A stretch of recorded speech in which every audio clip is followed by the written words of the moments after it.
Buenas tardes. Vamos a dar inicio con el taller que viene a presentar la Comisión Nacional de Áreas Naturales Protegidas. Nos presenta este taller Guadalupe Valdés y 3 compañeras más de la Subdirección de Educación. Y bueno, le doy la palabra a Guadalupe. Gracias, buenas tardes, gracias por estar con nosotros. Bueno, el día de hoy lo que nosotros queremos hacer es más que nada una dinámica con ustedes, una dinámica para ver qué tanto, esto lo hacemos sobre todo con el público de estudiantes, de profesores que acuden a las bibliotecas. Entonces queremos saber qué tanto saben ustedes de dónde viene el agua que llega a nuestras casas.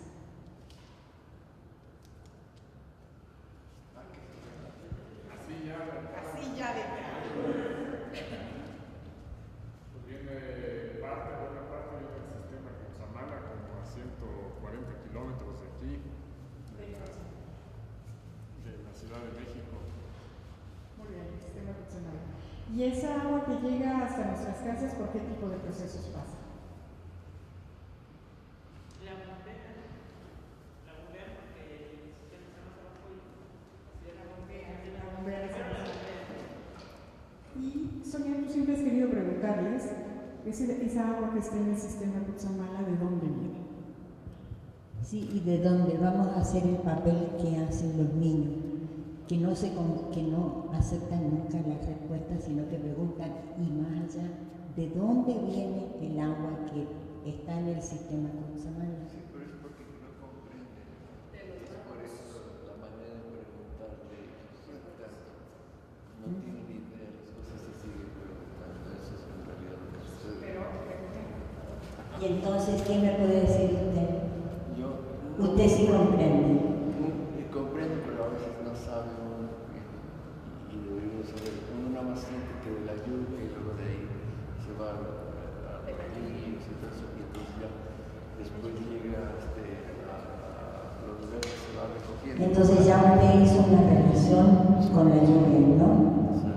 Es decir, agua, lluvia y los bosques y todo eso para que se vaya filtrando. o sea, ya tenemos más elementos todavía. Tenemos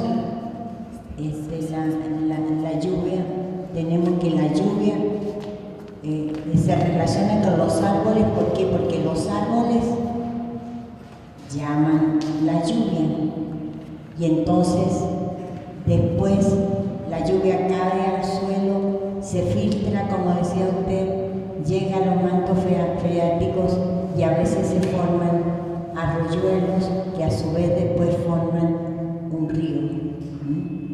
Y de ese río a lo mejor podemos sacar agua, ¿no? ¿Por qué es tan importante el agua, diría yo? Le preguntaría también a todos. ¿Por qué es tan importante el agua? El agua es la vida. Es decir, sí, están conscientes que el hombre puede durar mucho más de una semana sin comer y no muere, ¿verdad? Pero más de 5 días o 7 días sin tomar agua, pues hasta ahí quedamos. Entonces, por eso es que el agua, digamos, es uno de los elementos fundamentales de la vida de todos los seres vivos que habitamos en este gran hogar que se llama la Tierra, ¿no? Y la Tierra además está cubierta en 3/4 partes por agua, ¿verdad? Pero fundamentalmente océanos, porque el agua dulce, que es la que nosotros ingerimos, es sumamente escasa, es muy poquita la que hay, y por otra parte no la estamos perdiendo, ¿no? A ver, a mí me gustaría preguntarles también, ya aquí nos dieron varios elementos. Hay agua que está en algún lugar, que se bombea, esa agua proviene, dicen, de la lluvia, y esa agua a su vez es filtrada gracias a no solamente los bosques, todo tipo de plantas y vegetales que están en cualquiera de nuestros ecosistemas. Pero ¿cómo se produce esa lluvia? ¿Cómo se produce esa lluvia? Pues por el ciclo del agua. Básicamente esta agua que se filtra se va a los mares, en los mares se evapora, de ahí las nubes pueden transportarse con el aire, con el viento, y ya cuando están cargadas de mucho oxígeno y hidrógeno, pues ya es cuando caen. Y es cuando ya se hace otro ciclo, caen a los bosques, a las montañas, a las lagunas, donde también se vuelven a juntar y vuelven a hacer otra vez esa filtración. Que somos de un país donde no nieva en todas partes, ¿verdad? Porque hay parte del agua que también cae y se congela y que queda en las montañas, en la cima. Y esa agua también se deshiela y también va a dar a este tipo de sistemas que nos surten de agua hasta nuestras casas, ¿sí? Muy bien. Acá tenemos una bióloga, así que vamos a preguntar a una bióloga, ya tenemos una bióloga, vamos a preguntar a una bióloga, ¿qué es lo que hace que esta concentración que hay en las nubes permita que caigan la manera de agua? ¿Y los árboles no tienen también una función en la formación de esas nubes? ¿Qué es lo que hace que las nubes se condensen y caigan? Son patrones de diferencia de temperaturas, choques de masas de aire que ocasionan que se condense el agua y se formen gotitas de lluvia y, bueno, se haga la precipitación.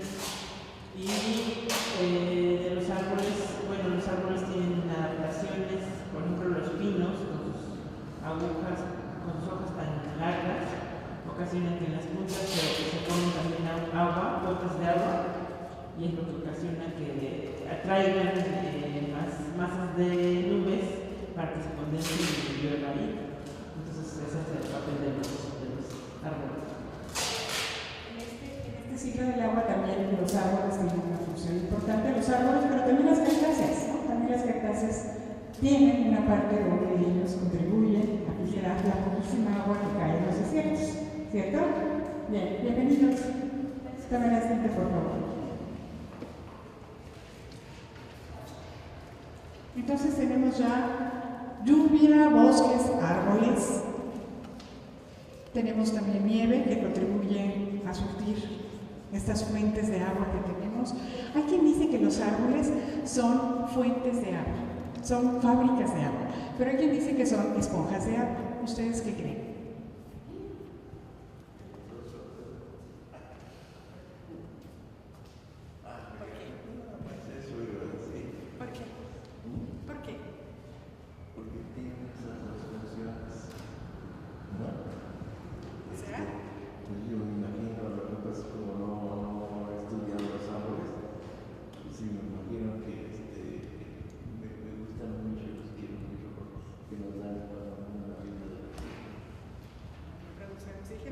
Y captan mucho dióxido de carbono. Aquí tenemos un chico de una escuela, así que queremos preguntarle, ¿tú qué crees? ¿Que los árboles son fábricas de agua o son más bien esponjas de agua? ¿O son los dos?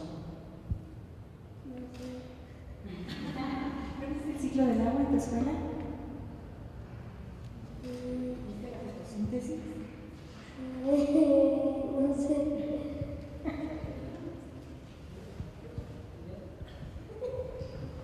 Bueno, yo creo que cumplen las dos funciones, porque pues por un lado obviamente que los árboles necesitan agua para sobrevivir, ¿no? Pero asimismo también son importantes en la cuestión de la biodiversidad y para que sea esos ciclos, ¿no? Que el ciclo del agua también es importante. Yo creo que pues son las dos cosas, ¿no? Tanto son un factor importante para generar agua, pero también, bueno, para la lluvia, para que se cierre ese ciclo y también absorben el agua, pues, como que hay un equilibrio, ¿no? La absorben, la filtran, la llevan al subsuelo y después esa agua va saliendo al exterior para formar algunos ríos. Pero, Sonia, tú siempre les preguntas también cuál es la importancia de otras partes del ecosistema, como las cuencas de los ríos o los manglares. Yo le quería decir a los que llegaron recién, adelante, bienvenidos, que estamos hablando del agua, y aquí no se trata de que nosotros somos los que sabemos, estamos tratando de hacer una construcción del conocimiento conjunto, ¿no? Acá todos han aportado un pedacito de la verdad y juntos podemos llegar a un conocimiento más profundo, ¿no? Fíjense que ya pues aquí acordamos y nos dimos cuenta de que el agua es fundamental para la vida. O sea, en el planeta Tierra no habría seres vivos, no habría árboles, no habría animales, no habría personas, no habría seres humanos si no tuviéramos agua. Y esa es hasta ahora una exclusividad del planeta Tierra. No se ha podido descubrir otro planeta en el sistema, digamos, solar a donde hemos tenido acceso, digamos, todavía no se ha podido encontrar otro que tenga agua, por lo tanto que tenga posibilidades de vida. Eso no niega que a lo mejor a 100 millones de años luz, pero no lo veremos nosotros, ni incluso nuestros descendientes inmediatos, ¿no? Entonces, esto que nosotros hacemos para preguntarles a ustedes no es para tomarles el examen ni mucho menos, sino que es para que vayamos avanzando en lo que es la construcción del conocimiento. Y ya fíjense, dijimos que el agua era indispensable para la vida. Dijimos cómo se producía el agua, ¿no? Que tiene una importancia muy grande la lluvia, ¿no? Y en la producción de la lluvia tienen un papel a su vez muy importante los árboles. Por eso es que tenemos que cuidar tanto los árboles. Y yo me pregunto cómo hay seres tan irracionales que talan y cortan los árboles y ni siquiera se dan cuenta de que se están afectando ellos mismos, ¿no? Porque en esto, digamos, todos, absolutamente todos tenemos un papel. Todos tenemos que respirar para poder vivir. Y para poder vivir necesitamos oxígeno y para poder vivir necesitamos agua. Por lo tanto, es atentar contra nuestras propias vidas esa actitud de irracionalidad que realmente toma el hombre, ¿no? Para hacer una carretera, si talamos árboles, como no, o sea, estamos talando la vida realmente, ¿no? Estamos talando la vida y nos estamos afectando a nosotros. Entonces, pues ya avanzamos bastante, ¿no? Avanzamos bastante todos, ¿ves? Sin necesidad de ponernos calificación, ni acá al caballero que nos ha ayudado muchísimo, ni a la bióloga que también pues es nuestra experta aquí, sino que hemos ido de la mano construyendo juntos ese camino de comprender la vida, comprender el papel que juega el agua y que juegan los bosques. Gracias, señor. ¿Qué les parece que ya que cada uno de ustedes aportó un pedacito de eso que sabemos del ciclo del agua, vamos a ver cuántos de ustedes pueden hacer una sinfonía del agua? ¿Quieren participar en una sinfonía? ¿Sí? Vamos a dividir nosotros. De este lado vamos a tener a la gente que va a formar las botitas. Carolina y Adriana les van a repartir unos papelitos y ahora les vamos a decir qué es lo que tienen que hacer. De este lado, digamos que del joven que decía que no sabía, pero ya sabes más, ¿verdad? Que no se acordaba más, ¿no? ¿Qué les parece si ustedes de este lado van a hacer las botas que van entendiendo cada vez más fuerte? Van a hacer un ruido con sus propios pantalones, ¿de acuerdo? Y de este lado, ¿qué les parece si las dos láminas que tenemos por ahí se las repartimos aquí a estos dos señores que van a hacer los truenos? Porque en las lluvias hay truenos, ¿sí? ¿Y les gustan los truenos o los asustan? Los asustan. Pero si ¿a ti también te asustan los truenos? Pero se oye bonito. Vas a ver ahora cómo se oyen en una sintonía, ¿sí? Bien.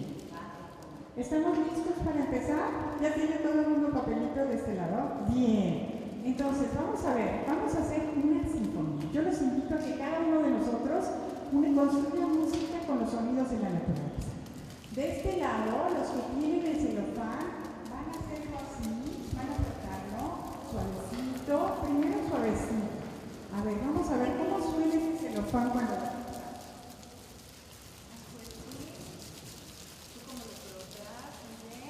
todos tienen que frotarlo al mismo tiempo. Pueden frotar los papelitos si quieren para que se unan bien. Ahí se está dando alguien a otro. Para que lo frotes un poquito más fuerte. Para que cuando ustedes lo froten hagan más o menos.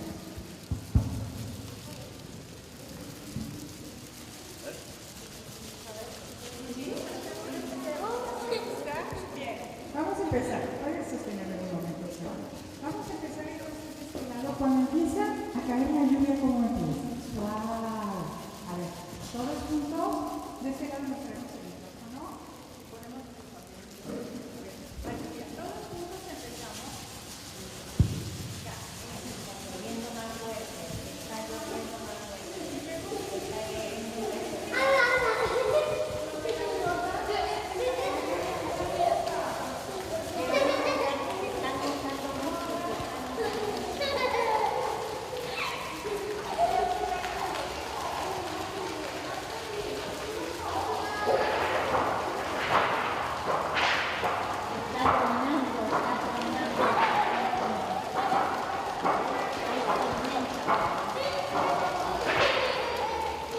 hay tormenta.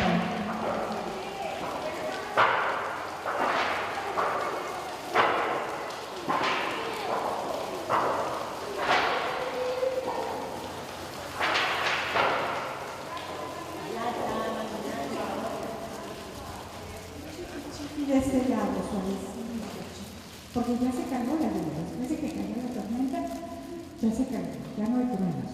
Pero ¿qué creen? Que de pronto otra vez empieza a haber truenos, muchos, y volvemos a tener fuerte el agua, las gotas de agua. A ver, oigamos la lluvia.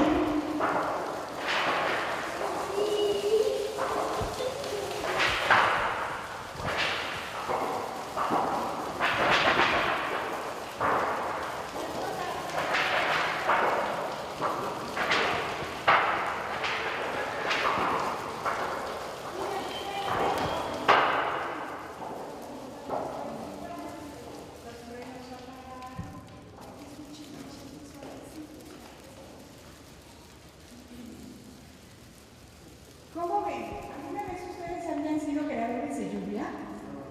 ¿No? ¿Y les gustó la experiencia de crear lluvia? Sí. ¿Y ya no le tienen miedo a los rayos? ¡Qué padre! A los truenos, perdón, ¿ya no le tienen miedo? ¡Qué bueno! Un aplauso para todos los músicos. Y gracias a los truenos, ¿eh? Muchas gracias a los truenos.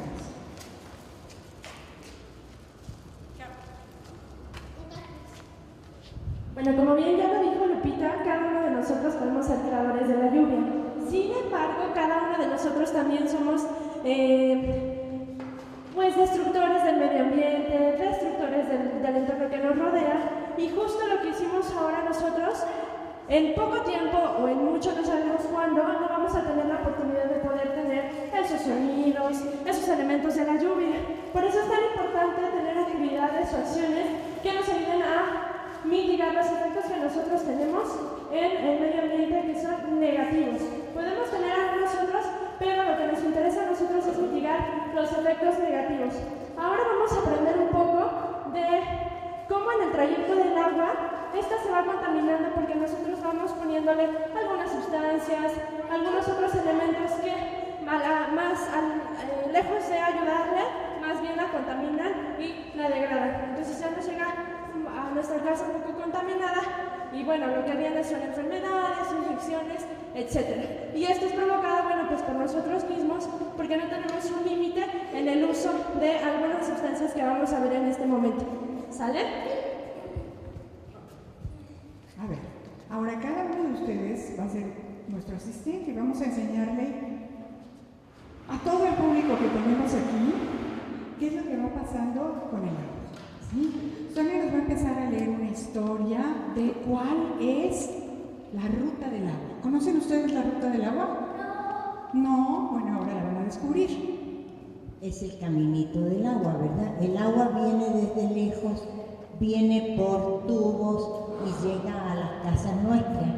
Pero en su camino, el agua va encontrando determinados elementos negativos, así como también nosotros, digamos, los humanos somos tan irracionales de cortar, talar los árboles que son vida.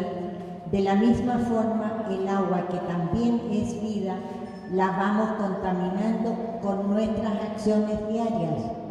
Por ejemplo, cuando el agua va formando, como dijimos, riachuelos, ¿verdad?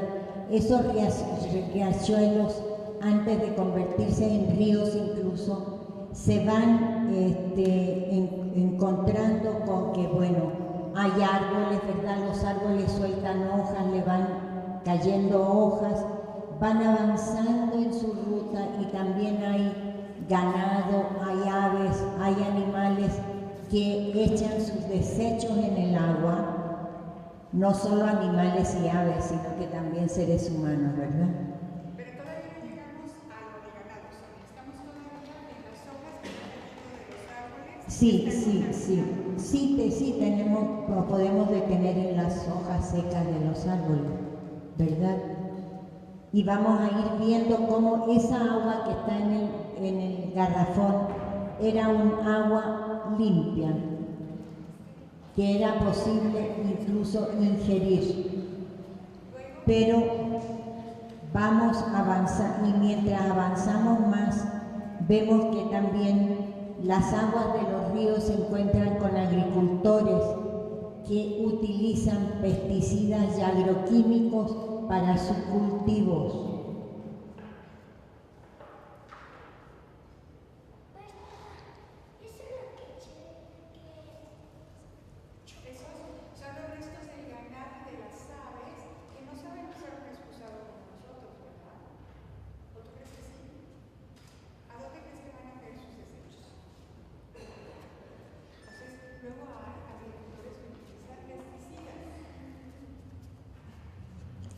Y lo malo de todo esto es que esos agroquímicos que contienen elementos nocivos para la salud, es decir, nosotros tomamos esa agua y vamos también ingiriendo lo que son los pesticidas, los agroquímicos.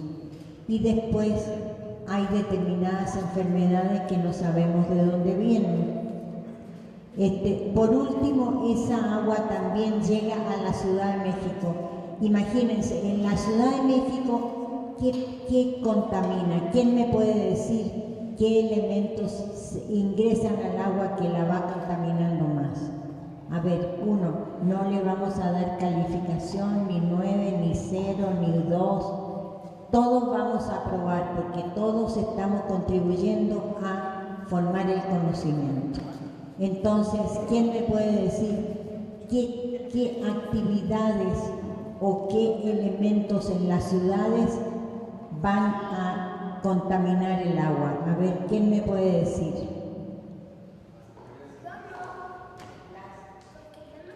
¿Cómo puede ser las tuberías en mal estado? Tuberías en mal estado, pero ¿y qué cosas van por esas tuberías? Pues van basura, residuos orgánicos, también residuos peligrosos. O sea, usted se está refiriendo al drenaje. Bueno, entonces tenemos el drenaje, o sea, los desechos de todos los seres humanos que viven, por ejemplo, en la Ciudad de México, que van a desembocar también en aguas, ¿no? Y de ese drenaje, un porcentaje en realidad bastante bajo es el que le hace tratamientos. En muchos casos los drenajes, digamos, desembocan en el agua de los ríos sin haber recibido tratamiento alguno. ¿Sabes, Sonia? aprovechando que tenemos aquí madres de familia, yo quisiera preguntarles, ¿qué hacen ustedes cuando fríen huevos, cuando fríen tocino? ¿Qué hacen con esos sartenes? ¿Los lavan así en sus fregaderos? ¿Qué hacen con el aceite que queda en sus sartenes? Pues lo más apropiado, de hecho, bueno, se ha recomendado que se eche en un frasquito y no se revuelva junto con el agua. Sin embargo, muchas veces sucede lo contrario. Una gotita de aceite puede contaminar millones y millones de litros de agua. Pero lo mejor es efectivamente, como dice la señora, irlo vaciando una vez que está frío en frascos de vidrio, cerrarlo, porque si lo vaciamos ahí, ese aceite puede ser reusado para fabricar biodiesel. Pero además no contaminamos el agua y no contaminamos tampoco los suelos, ¿sí? ¿Qué más pasa con el tipo de basura? Alguien decía por ahí, hay basura que la gente tira ¿dónde? En las calles. ¿Y qué pasa? Que se va al drenaje y ese drenaje llega a los ríos, entonces se desemboca en los ríos o en lagunas, el agua se contamina y pues, pasa lo que está ahí. En el garrafón. ¿Usted bebería esa agua? No. Quisiera alguien tomar agua del garrafón ahora. Bueno, yo, por ejemplo, creo que también las fábricas, ¿no? A lo mejor actualmente ya no hay ríos vivos, o son muy pocos los que hay en el Distrito Federal, pero por ejemplo yo vivo en Tláhuac y todavía yo cuando era niño, pues bueno, había algunos canales que se utilizaban para riego y en los que había peces, había tortugas, pero pues dado algunas fábricas irresponsables, sus desechos químicos los empezaron a vertir en los canales que había ahí y muchos de la fauna que había y flora también en esos canales pues dejó de existir, ¿no? Gracias precisamente, o más bien por la responsabilidad de estas empresas que todavía existen, ¿no? Hasta la fecha. Entonces pues también creo que son un importante factor, ¿no? La industria aquí en la ciudad, ¿no? ¿Pero tú crees que esa es una historia sin vuelta? ¿Ustedes creen que esa es una historia que ya no tiene marcha para atrás?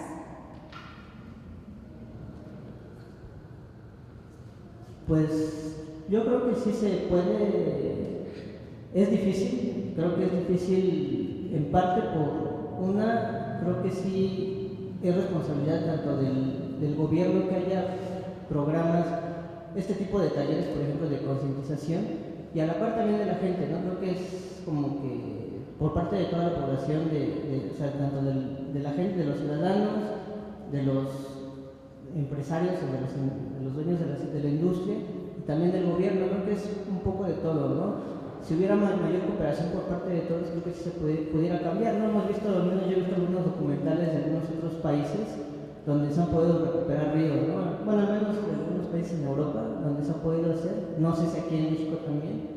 Ha habido programas, por ejemplo, estaba viendo del Cañón del Sumidero, me parece, donde lo estaban también recuperando porque estaba llenando de mucha suciedad. Entonces yo creo que sí se puede, ¿no? Pero siempre y cuando pues haya una buena disposición y también haya mayores recursos, ¿no? para este tipo de programas, ¿no? Fíjate que además de los recursos, lo más importante es la voluntad de cada uno de nosotros, porque si te fijas, ya mencionaste que algo muy importante, la conservación solamente se puede hacer con la colaboración de los ciudadanos, yo te diría que en primerísimo lugar de los ciudadanos, y por supuesto de las organizaciones de la sociedad civil, de las empresas, del gobierno, de los 3 niveles de gobierno, pero no es algo que pueda hacer una sola instancia, sino algo que podemos hacer entre todos. Y aquí Carlos justo les tiene una muy buena noticia.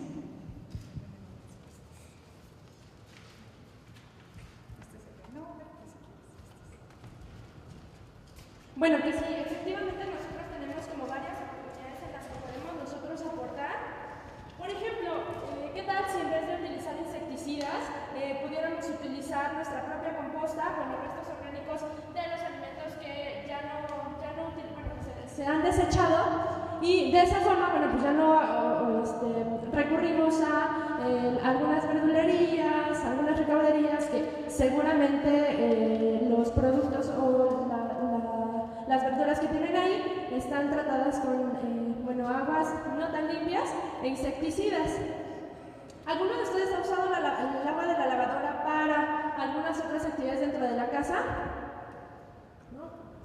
¿Sí? Bueno, pues esa es una muy buena opción.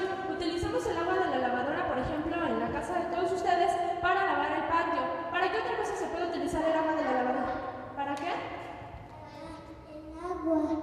¿Para qué se puede utilizar el agua de la lavadora? Que ya ha sido jabonada y la ropa se ha enjuagado. Aparte de lavar los patios, ¿para qué sirve? ¿O para qué la utilizan? Exacto, para el baño. ¿Saben ustedes cuánto gasta el depósito del agua del baño?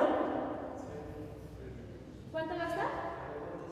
Exacto, por descarga, ¿verdad? Entonces sería muy buen ahorro si cada uno de nosotros reutilizáramos el agua de la lavadora.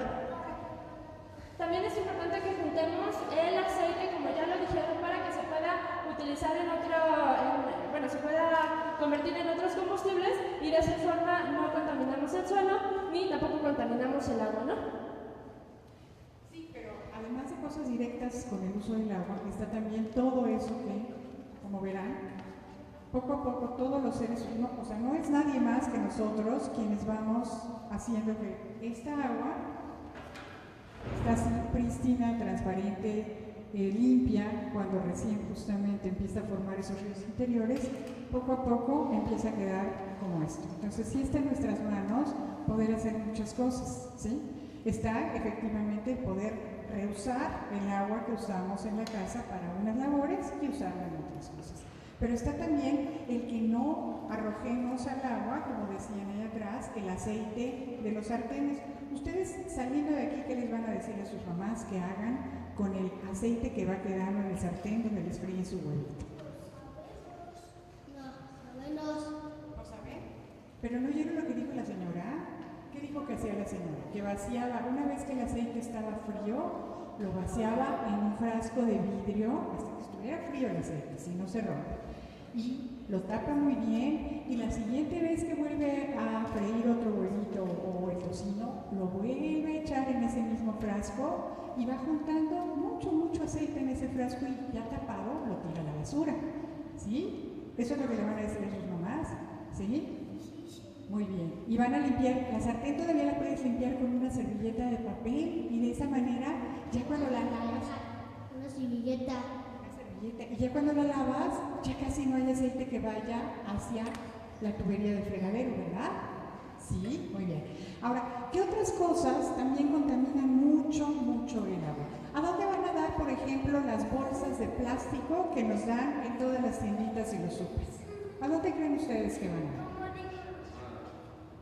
Al mar, a los árboles, a las copas de los árboles. Muchas aves se enredan en esas bolsas de plástico y se mueren. Entonces, ¿nosotros qué podemos hacer en vez de pedir bolsas de plástico en las tiendas? ¿Nada? ¿Tú crees que nada? Acá yo creo que sí hay alguien. A ver, ¿qué podemos hacer en vez de pedir bolsas de plástico, por favor? Yo creo que llevar bolsas de tela, ¿no? Llevar la bolsa de tela alguna en casa. Maleta, una mochila para los de plástico. Entonces, perfecto. Así cuando llegas a tu casa, la vacías y tienes una bolsa que puedes volver a usar, ¿sí? Y no usamos bolsas de plástico. ¿Sabían ustedes que las tortugas tienen en los alimentos que ellas comen, se comen a estas medusas transparentes? Esa tortuga tendría que estar en su ecosistema, no en tu casa. ¿Cómo ves? Pero bueno, las tortugas grandes que están en el mar confunden a las bolsas de plástico con las medusas y se las comen y ¿qué creen que pasa? Se mueren. Entonces, ¿podemos dejar de usar? También los peces se mueren. ¿Podemos dejar de usar bolsas de plástico? ¿Qué creen ustedes? ¿Vas a llevar la próxima vez tu bolsa de tela al súper o al mercado? ¿Sí? Muy bien. Y con las pilas, ¿qué pasa con las pilas que van a dar al agua? Esas pilas que la gente tiene en la calle, las pilas tienen muchos contaminantes que son muy tóxicos. ¿Qué pasa con esas pilas? También contaminan porque tienen sustancias químicas, contaminan sobre todo la tierra. Y en esa tierra se cultiva mucho de lo que comemos, ¿cierto? Entonces, aquí lo interesante sería preguntarles, ¿nos gustaría comer alimentos que sepan o que tengan sustancias tóxicas y que sepan a pila? Nos afecta la salud. se recomienda guardarlas y llevarlas a un lugar especial donde las tratan. Hay lugares donde se recolectan y ellos las conducen a los lugares donde las reciclan. Claro, pero eso es en la Ciudad de México, donde tenemos algunos lugares destinados a exprofeso. ¿Qué pasa en las pequeñas poblaciones donde no hay contenedores específicos para dejar esas pilas? ¿Ahí qué podemos hacer con las pilas? Ojalá que pudiéramos formar alguna manera de reunirlas, de acopiarlas, ¿no?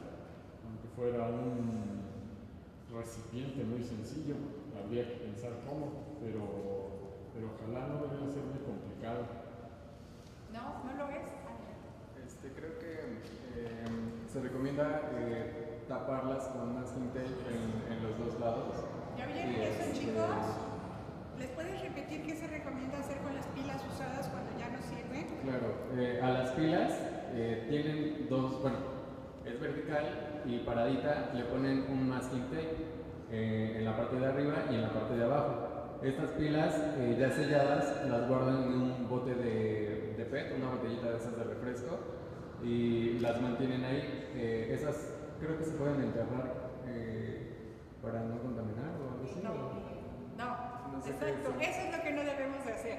No se deben enterrar, ¿verdad, Sonia? Fíjense que hace como 3 años estábamos en Quintana Roo dando unos talleres regionales y nos encontramos con un equipo de investigadores de la UNAM que precisamente le estaban haciendo estudios, análisis a los peces de Quintana Roo para ver qué tipo de contaminación tenían. Casi todos los peces estaban contaminados con los ácidos que contienen las pilas. Y resulta que después nosotros nos comemos esos peces y ya a veces decimos, ay, ¿por qué hay tanto cáncer? ¿Por qué hay tanta esta enfermedad? Etcétera, ¿no? Entonces nos dijeron estos especialistas que la única forma de aislar las pilas era, bueno, está muy bien lo que tú dijiste por un rato, pero para enterrar las pilas tienes que poner en un contenedor de plástico grueso, es decir, cubrirlas con cemento y así, digamos, mantenerla. Fíjense ustedes, porque obvio, las pilas para poder generar electricidad tienen estos elementos químicos tan fuertes, ¿no? Y ustedes comúnmente se dice, ay, la pila está revenida, ¿no? O sea, se le comienzan como a salir los ácidos. Y es precisamente eso lo que más contamina. La gente, por ejemplo, va a la playa, lleva estéreos o lleva cámaras fotográficas que funcionan con pilas, se les descargó Aaron las pilas y llega, las cambia y bota las pilas ahí. Como decía Guadalupe, el mar sube la marea y se lleva todas las pilas para el mar, ¿no? Y en definitiva, ustedes se dan cuenta de esto que estamos por una parte, cuando tratamos precisamente hace un rato hablamos de los árboles y de la tala, decíamos que es como atentar contra nosotros mismos, ¿no? Y esto de las pilas también es como querer suicidarnos nosotros, enfermarnos nosotros y morirnos nosotros. Pero acá se ha producido, se ha comenzado a hablar de algo muy importante, que en esto del medio ambiente realmente todos y cada uno, comenzando por nosotros, por cada uno de los que estamos aquí, somos responsables de lo que pasa. O sea, y tenemos que actuar ciudadanamente, ¿no? Y actuar individualmente también. Porque miren, es muy, muy importante que nosotros vayamos formando una conciencia, pero también que se la transmitamos a nuestros hijos. Porque estos cuidados del medio ambiente son para ellos. Nosotros seguramente vamos a morir y no se va a haber solucionado el problema del medio ambiente. Pero si vamos integrando precisamente a las nuevas generaciones, eso va a dar resultados mayores y poder hacer que vivan en un ambiente más sano. Yo los invito a que realmente cada uno de ustedes haga un esfuerzo por tener un mundo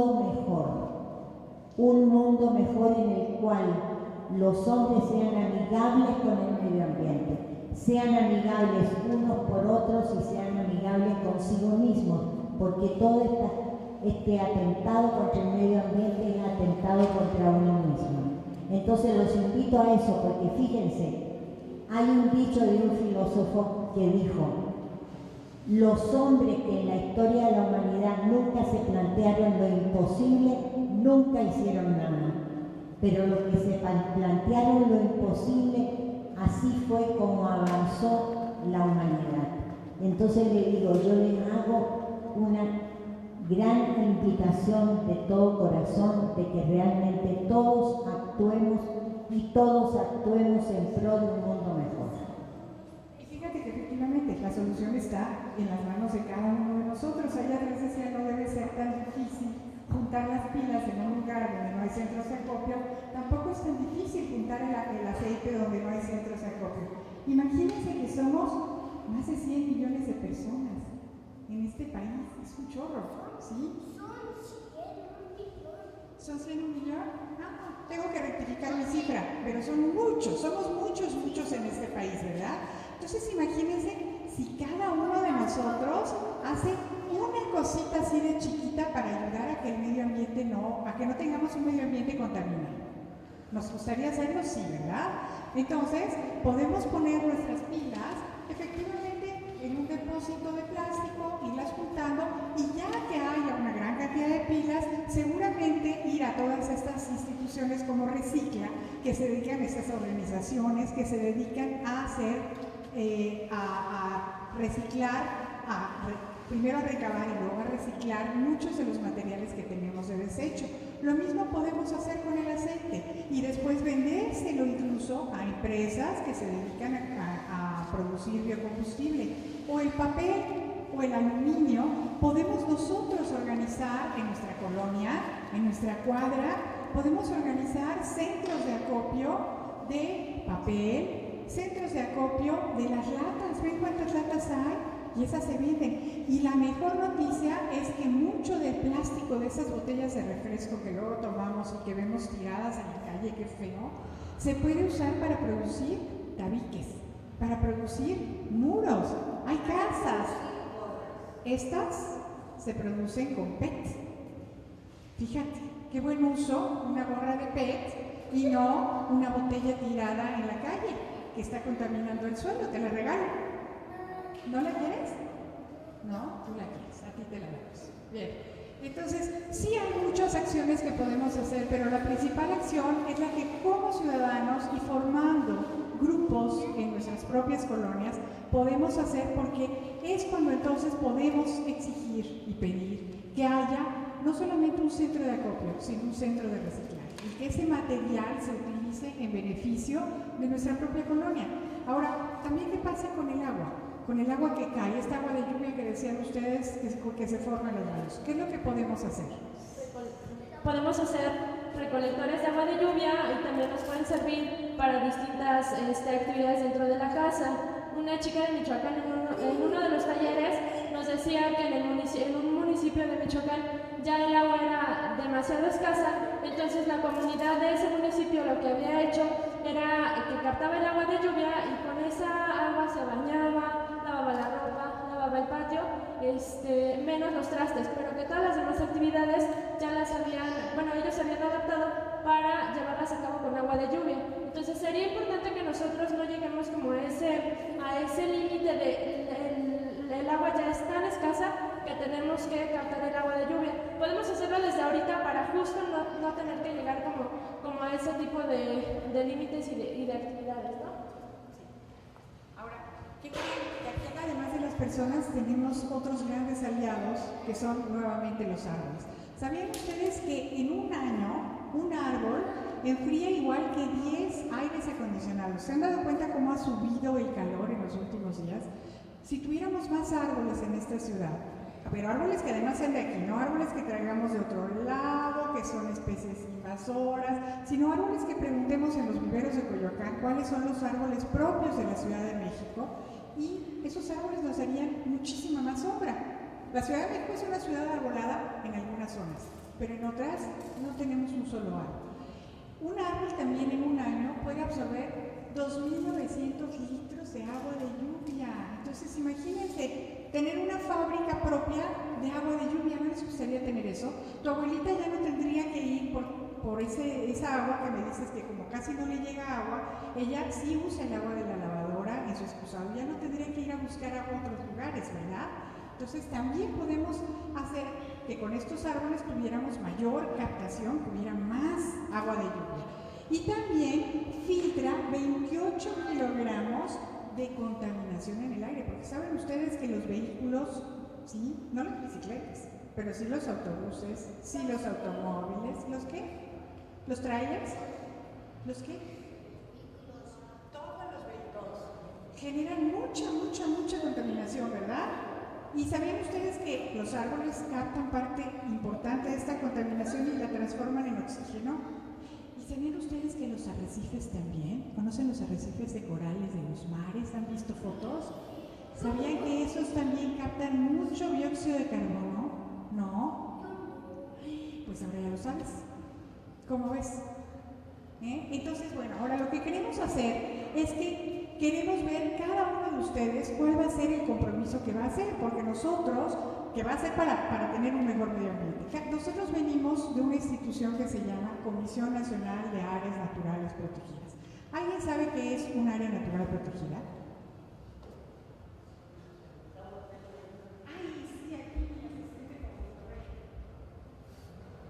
Como bosques protegidos que no pueden ser talados.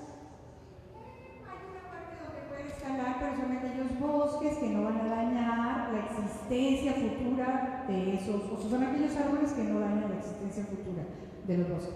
Pero además de bosques, ¿qué más tenemos en las áreas naturales protegidas? Cozumel es un área natural protegida. También hay ríos, ¿no? Por ejemplo, los corales, de corales, no sé, lugares, no sé. Las islas, los arrecifes, sí, pues, el desierto. También, ¿no? O sea, son diferentes zonas de los diferentes sistemas. Sí, son zonas de los diferentes ecosistemas. ¿Sabían ustedes que en México hay un desierto enorme en el estado de Chihuahua, que alguna vez fue mar, y que tenemos unas dunas maravillosas? ¿A que no? Bueno, eso es lo que hace la Comisión Nacional de Áreas Naturales Protegidas. Trabaja con las comunidades que viven en esas zonas, porque en casi todas las zonas, excepto en algunos parques nacionales como el Iztapopo, en casi todos esos lugares hay comunidades que viven ahí. Entonces, la Comisión Nacional de Áreas Naturales Protegidas lo que hace es que tenemos muchos colegas, como nosotros, que trabajan como guardaparques, como monitores, haciendo investigación, haciendo educación ambiental, haciendo senderismo, ¿no sabían? ¿Y qué es lo que hacen nuestros colegas en estas áreas? Porque no es que no se puedan hacer cosas, se definen áreas donde hay que cuidar a la vegetación y a los animales y a todo lo que está ahí como está. Y otras áreas donde se pueden utilizar, pero de manera sustentable. Exactamente, en nuestras áreas sí son áreas que tienen una enorme biodiversidad y por tal razón se considera que se deben conservar. Y por esta razón también hay algunas restricciones con relación a esto, sobre todo en la zona núcleo. La zona núcleo es la zona que encierra la mayor biodiversidad. Se trata, en todas nuestras áreas viven comunidades que a veces tienen siglos allí, ¿no? Entonces muchas veces son también dueños de la tierra y muchas veces incluso las propias comunidades piden que su área se dedique a área protegida. Entonces, Se pueden hacer actividades para que las comunidades tengan un medio de vida. Por ejemplo, en los bosques se pueden cultivar orquídeas, por ejemplo, se pueden cultivar también palmas. La palma camedor, por ejemplo, que es muy usada en toda la industria de la florería. Se pueden hacer, cultivar colmenas, mariposarios, una serie de actividades, ecoturismo, senderismo, etcétera, ¿no? O sea,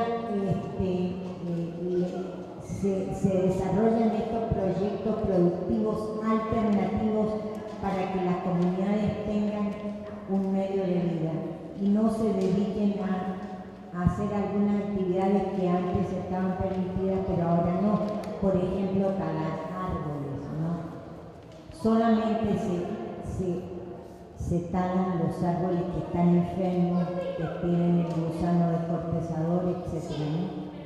Pero, en definitiva, las áreas protegidas son un gran orgullo en México, porque son tal vez los lugares más maravillosos que hay en este país, ¿no?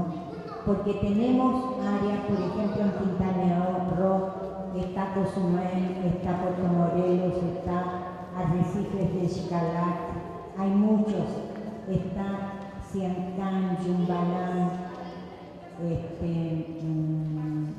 Otoxmac, ¿no? En todos los estados y en todos hay áreas protegidas. Y resulta que son realmente las áreas, les digo, más maravillosas, no solo por su biodiversidad, sino que por la enorme hermosura que tienen, ¿no?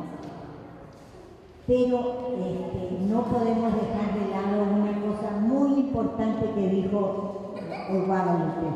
Yo quiero que ahora ustedes piensen en una o dos acciones que van a hacer cada uno de ustedes para ayudar a conservar el